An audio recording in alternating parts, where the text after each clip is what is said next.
Can you have a nuclear energy system in Australia, work towards that and still maintain the Paris Agreement? Well, Peter Dutton says you can. This is after some contention over the weekend. Joining me now is the Nationals leader, David Littleproud. David, thanks so much for your time. First of all, the suggestion was that if you're going to pursue nuclear, you would need to ramp up other fossil fuels in the meantime, therefore wouldn't meet those more interim targets. Is that right?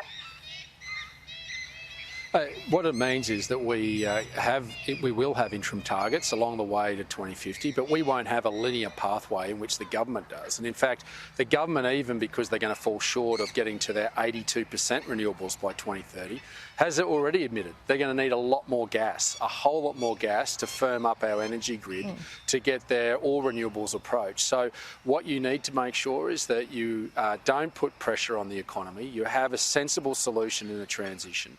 And that's why we're not walking away from our international commitments. We're staying firm to that. But what we're saying is our trajectory will not be a linear pathway, but it will one that will set Australia up without damaging the economy. And that's this common sense solution that we'll be putting forward. We'll be upright and honest with the Australian people. We're not going to have a sleight of hand. What you see is what you get out of Peter Dutton and I. They want strength of leadership, and we will be honest about our energy mix and that pathway, whether it be 2030, 35, 40, 45 and then 50. That's our international commitment that we've made to the world, and we intend to live up to it, but we don't intend to go down this pathway of all renewables approach that can't underpin manufacturing. The only way to keep manufacturing going in this country at the moment is for the government to keep subsidising it, and ultimately Australian taxpayers' money runs out in subsidies. So you've got to have the fundamentals right, and that's what we're working towards. If I could drill down on the commitment to Paris, because I think over the weekend this whole debate just kind of resurfaced this question around the coalition, whether you are, really committed to Paris and net zero by 2050. You say you won't pull out of an international agreement, you'll stick to that. But I guess there's questions from voters around whether you really want to do it or whether you're just, there in name only, if you like. Well, we wouldn't commit to nuclear energy if we didn't believe in making those international commitments. We're saying that our coal-fired power stations will transition. And sadly, it was Chris Bowen and a couple of newspapers that took up the headline without actually drilling into the facts. And that's disappointing that a journalist in the gallery would actually have a headline to say that we've blown up Paris Agreement. We didn't. There was never the comment that Peter Dutton made. It was disingenuous for that media outlet to make that as a headline in their paper on the weekend. The reality is we are living up to international commitment. We're making a commitment to achieve that through different means, by firming up our energy grid with reliable baseload power that'll keep manufacturing going. Because batteries and wind turbines won't keep smelters going, won't keep manufacturing going in this country. And you've got to be honest with the Australian people. And this has a longer payback of 80 to 100 years, whereas our renewable energy, you'll be turning them over every 20 years at best to keep up with what we'll be making in that commitment. So we'll be honest, we'll be upright and forthright with the Australian people about how we're going to achieve that. We haven't walked away from that. We're just saying that this linear pathway that they're trying to achieve is why you're experiencing increased energy bills, increased food bills, increased mortgage rates, because inflation's staying higher longer because we're not addressing the fundamentals.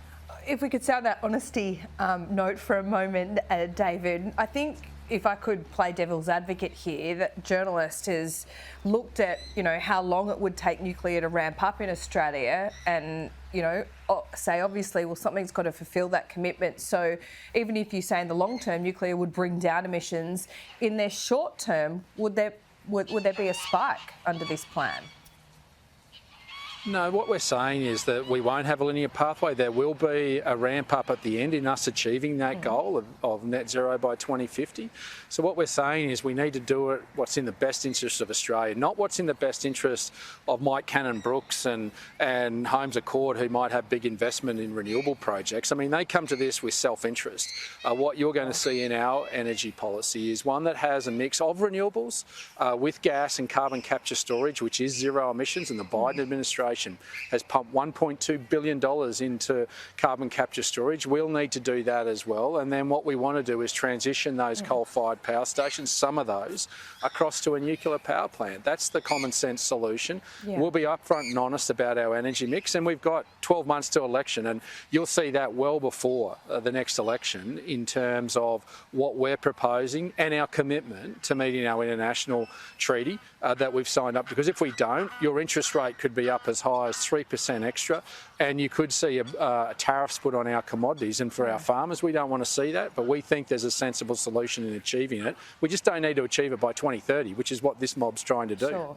If you were to achieve nuclear and that long-term mission of bringing down emissions with nuclear in the mix, what would happen to renewables under your plan? Would renewables, wind and solar, stay on the same trajectory as Labor at the moment, or would you need to, move around those subsidies a bit? Move subsidies from renewables and move them over to nuclear or hydrogen or whatever it is? Yeah, well, we won't be going hydrogen. That's a pipe dream that's only going to line Twiggy Forest pocket. What we have said is we're not going to 82 than nuclear, though, considering we don't have an industry here yet. No, because nuclear works in many countries around the world, and Japan's moving back into nuclear energy. In fact, about to build another 1,200. But it's too expensive to work, basically. At the moment. Yeah, and I think what people in the city forget, and our teal friends forget, is that in achieving all this, you have to destroy our livelihoods in regional Australia.